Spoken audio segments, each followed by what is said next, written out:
Hey guys, so in today's video I'm going to teach you on how to create a simple batch file in Windows 10, 11, 8 and 7. So it's a very simple process. Let's get straight into it. So what you're going to do is going to right click on your desktop, go into new and go into text document. This will open a notepad document. Double click on that. So here we're going to write our batch script. Okay, so I'm just going to click create a very simple one. I'm going to add symbol, click on echo off. So that's how a batch file should be starting. And for the title, which will be here, okay, so for title we put this is your first batch script.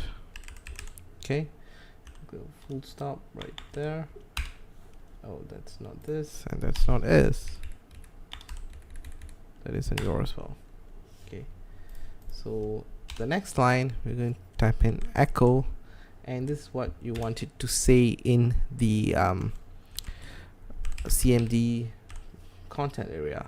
So you can click welcome to the batch script right there, give it a full stop at the end, and pause, which is to stop the batch file. Okay, so that's all.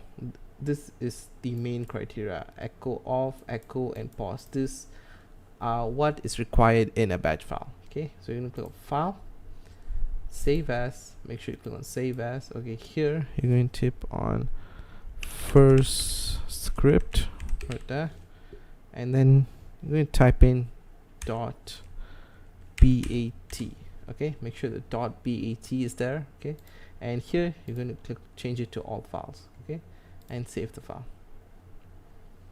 Now you close it and you can see it created this first script. So when you double click it to run, you can see it says this is your first batch script, welcome to the batch script. So it's a very simple process, guys, and that is how easy to create a batch script. So that's all for this video. If you have any other questions or any problems, please put them down in the comments below. And I think that's about it. So please rate, comment, subscribe. Thanks for watching, folks.